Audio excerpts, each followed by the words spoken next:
Hey man, have you checked out this paint? It's the best I've ever used. It's new. It's new. What you should paint with it too, unless you suck at painting. What have you painted with it? Oh, I haven't really used it that much yet. Oh, do you paint it all? Hey guys, welcome to another Lords of War Games and Hobbies video. I'm Chris, this is Jay. We're being obviously stupid, but it's fun. Today's fun topic is actually brought to us by a Patreon, whatever. So if you want to ask us fun questions where we be stupid with sunglasses on, you can sign up and ask us some fun questions to make videos about. We're going to chat a little bit today about, is the rate of new paints coming out sustainable? How are all these companies putting out new paints all the time that are the best paints ever and are going to change your painting career? And all the influencers on YouTube, quite frankly, are all kind of doing the same thing. Like, they make a living, obviously, talking about this stuff. And I'll never begrudge anyone that, but it does seem like every new thing that comes out is the best thing ever. It does. Yeah. It does. Yeah. Essentially what's occurred is, I don't know if this was Games Workshop, really. I mean, they're usually the driver in all these categories. Maybe it was Contrast Paint Original 1.0, or maybe, this idea that hobby supplies need brand new releases that are like, version 2.0s or new editions of the better than ever. Sometimes I'm not trying to say like hobby supply companies should be making new products, but it is kind of interesting when they take an old paint that hasn't changed in decades or years, has been perfectly fine, and they're like, we're gonna make a better one. And then you're like, is it better? Like, it's, Well, so. I kind of joke with customers about this all the time. There isn't this, like, new technology they've discovered to make paint. It's still just pigment and medium mixed together. Yeah. Right? I mean, it's whatever, chemistry. But you're right. Like, there's like, I feel like this is a realm that's been a bit solved. Like, I mean, I'm sure there is, on a very technical term, some discoveries in different chemistries that can make them a little better, and paint today is better than ever. But it could also be a factor if there's just more money in it now than before. Sure. So companies are actually and they're catering better. They're catering better to like the tastes of what people want too. I think, right? Yeah, but I think there is the real topic of this video is have we reached that like peak or point where there's just like how could what's another paint line going to introduce or add? Have we, I think we have definitely reached critical mass, mass, because I just don't see what else someone's bringing in that is now. There's one feature I guess paint can always evolve on or bring new is new shades of colors, which is fair. But even then, so one of these things, I think one thing that's happened with some of these companies, like I'll use Scale 75 as an example, is they've gotten very used to the Kickstarter thing. Yeah. And I think this is a problem with any company that uses Kickstarter, is where you have this giant infusion of cash into your business. And obviously all these businesses look at year-over-year sales and they say, okay, so we did this $4 million Kickstarter, and then we also asked all of these retailers that carry products to bring in a new rack of paint. What are we going to do next year? Right? And this is sort of like the unfortunate part of like our, the nasty C word, capitalist sort of like economy, is where like we're always trying to grow. We're always trying to do more and more. You kind of set a precedent. So Scale 75 literally every year has one or two Kickstarters. And it's kind of interesting. Like they're an interesting case because like they've some of their older paint ranges are almost like gone now, like to the point where people aren't really buying them anymore. Their contrast paints, their old fantasy and games ranges. They're just doing the new release thing, almost like Games Workshop does. We're like, here's the new version, buy this now. Although I don't know of any other paint company that's doing it at the same rate that they are, though, because they're definitely because like their core range, the original scale color range still sells all right. Yep. But all their auxiliary ranges, they like blip it. Like for example, like even Games Workshop contrast paint, it's already like 5 years old, and they appended to it, but they haven't like done a version 2 of all their, and I don't know if they will, because like even the regular paints like Rhinox hide or something's been Rhinox hide for like 10 or 15 years or whatever. It's quite old now. I think there's something we said about keeping, like if it's already good, especially paint, it doesn't need to like keep the. I mean, sometimes formulas quietly change in the background, but generally, if you keep the formula the same, it should. Well, is this a byproduct of like how people are discovering things now? Like, there's almost like this. I feel like maybe the pandemic was a huge shift where like people were even more so tuning into like things like YouTube and going online for more things, and there's so much power now in the hands of influencers that make content, and whatever paints they're showing you that month is what people are talking about and are interested in. Yeah. So if your thing is not new and you're one of these smaller companies, you're like, oh, okay, we're kind of just being forgotten, and at some point, like all the people that wanted to buy. All the people that bought a Kickstarter for paint, they have the full range of paints now. Yes. They're not going to go to the retailer and buy that paint again. No. These are 17 mil jars. Like it could take, for most people, it takes years to, if you're lucky, to get through one. Yeah. And that might be black. Yeah. Or white or silver or whatever, So right? I think we can definitely say from selling lots of paint to lots of people is, people collect paint, but no one, you can't use all the paint that you buy, especially once you like start just buying jars and jars for whatever reason. It's too slow, but they have discovered that there is a type of customer that will just collect paints.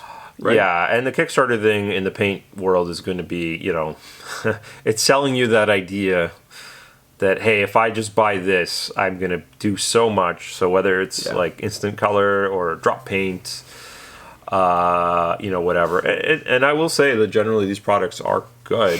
The quality is good and all that, but like someone walks into my store now, I have like, I don't know, 10 ranges of paint and or maybe more. It's probably like 15 now. It's probably 15, and they'll ask, well, what about this and that? Which one's the best? And I'm like, the best, they're all good. Yeah. What are you trying to do? What colors do you like? If you look at my paint box, it's a mix. Yeah. Of course, a little interruption. Oh, we got a package delivery here. I think this is part of the fun of watching a retailer channel. Is like we're actually filming in a real store, so sometimes things happen. But I think the real core issue here is if more and more companies are starting to get this sort of like infusion of money into their bottom line, and like right back here, Army Painter like just put out their new Fanatic range, right? And they're probably gonna have a record year because of it, right? Like they just sold every retailer that has Army paints, and even ones like us that didn't have them before. We bought in because the quality's good, and we're like, okay, we'll finally start to carry their stuff. They just made a ton of money, infusion of cash on selling those racks and then selling them directly to consumers, and they're gonna look at their next year and be like, okay, what do we do this year to get close to that? Or there becomes this chase almost, right? That you're almost like as a company encouraged to chase the dragon, if you will. I do feel that this market of specifically the hobby paint sector is bloated now. Like I think we're going to see some ranges or some companies contract because it's just like it just doesn't make sense. Like you don't need so many variations of the same thing anymore. Like someone comes in, they're like, oh, do you have fluorescent paint? I'm like, yeah, I have like 7 kinds, and they're all kind of the same, like they all equally don't work very well. And some paints are more gimmicky than others, and again, there's a bit of spice of life. Like it's great to have options, but it's definitely like Chris saying, like I think. But I mean, you can look at the history of some of these companies, like Vallejo or something or whatever, who's been around for so long. Like, I don't think you can have a paint company and try and go for this like graph that keeps going up. Mm-hmm. Like the only way, you're just happy to like R&D your paint and then sell it forever, and just get into some new stores every now and then. There's always new hobby stores opening, and then once you're there, you just sell through the rack and keep that's your thing. It's just sustainability. It's not built for like rapid. Yeah. Maybe when you're new, like Monument Hobbies is the hot thing, or has been for the last couple of years, and the product is good, but the marketing is definitely one of the biggest things behind it, because like what they offer, in my opinion, isn't that game changing. It's these big jars of paint. They're opaque. The colors are nice. But yeah, I don't know where where the magic is in it, and why, like why I should all of a sudden replace all my jars with it. Like, I think they've just done a wonderful marketing job. Good job marketing. Ultimately, like people, and you can tell that that's the case because it has crypto fever written all over it. Where the sense, like, I know something's been marketed well, and this isn't an insult to anybody who likes Peracryl. Yeah, this is just, if anything, it's like, well, good job, Monument Hobbies. You did a great job marketing your product. When people come in, and that's why this silly sunglasses thing at the beginning reminded me of, is like, people almost have to, like, they bought the product and then they have to like become like a flag bearer for the product because they're like, it's good, right? Like, you need to like it too because I love it so much. And it's this weird crypto thing where, like, you have to have more buy-in from more people to kind of build the brand up, and it has that kind of feel to it a little bit. But I think that comes off of the back of like really strong marketing and branding. Yeah, and a ton of influencers pick it up, and then they cycle and do the same thing. And at the end of the day, like, does Peracryl do anything that like AK doesn't do? Like, I'd have a hard time. Yeah. Look, I mean, painting is always been it's a tool, and it's like the results are always going to be based on who's handling the tool. So I always use the music thing because I do a little casual guitar, and I'm like, it's you can chase these like fancy instruments and stuff, but at the end of the day, like, it doesn't change your fingers. No, you know what I mean? No. It's that sort of thing. Getting all the interruptions. We're getting this is a fun video. We got the 20 minutes early before we open, which doesn't make sense because he knows we're not here usually at this time, which is kind of funny. He knows. No, I think our usual guy's on vacation. So anyway. Yeah, like Chris's point is, like, literally, like, if and all the paints have like small differences, but if you use it and you like it, great, like, keep using it. But I do this all the time. I'm like, with a customer, I'm like, oh, do you want me to walk you through every single paint range and tell you why they're different? I can do that. It's going to be a boring 20 minutes. And ultimately, it's not going to help you make your decision. Because I know what the differences are. We pride ourselves on knowing what they are. I will end sort of on this. Like, I think the fundamental thing that's shifted for me, and I don't know how you feel about this, is the reason why, as a retailer, you're kind of forced to carry all this stuff at the end of the day, is because the kind of maybe 10 years ago, maybe 10 years ago, maybe a little bit longer than that, customers would legitimately come in and be like, tell me what paint is good, and they'd listen, and they were like looking for your expertise. People more often now are coming in knowing which products they're looking for because they watched a video from their favorite YouTuber, and that person uses this paint, and now they want to use it as well. Yes, that is a modern day and problem. it's not a question of like, oh, what's like this. It's like, I'm looking for this. Do you have it? Yes. So you're basically playing the catch game. They've already watched the video. Yeah. They want to do exactly this thing, and they already looked you up online, and they're just like, basically, it could be whatever. It could be a Citadel list of paints. Could be whatever. So we have to cast the wide net and carry all these things. But definitely personally, like, I've said this before to people. Sometimes people want like a more blunt answer, and I tell them, like, look, at the end of the day, you could like pick one of these. You could pick like it's funny. This is a good question for yourself. Someone can't read my door now. I keep tugging at my door. Is like, you could take, like, I could take Vallejo model color, for example, and I could just live there for the rest of my life if I wanted to. It has enough.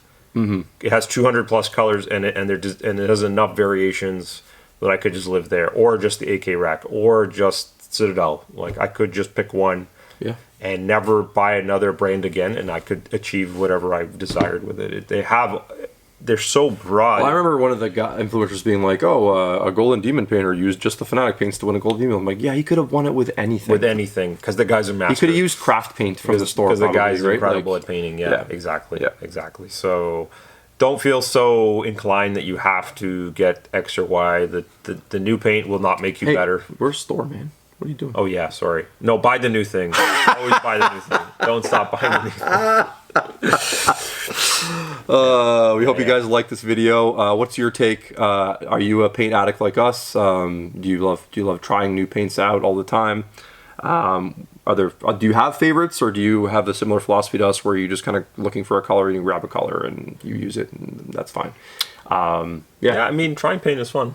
It is. I enjoy it. Yeah, I do enjoy it. Yeah, for sure. You know, yeah. That's what I tell everybody. I was like, you look in Jay and I's bin, our paint bin, and it's literally a ramshackle cornucopia of many brands, all the brands. Yeah. So.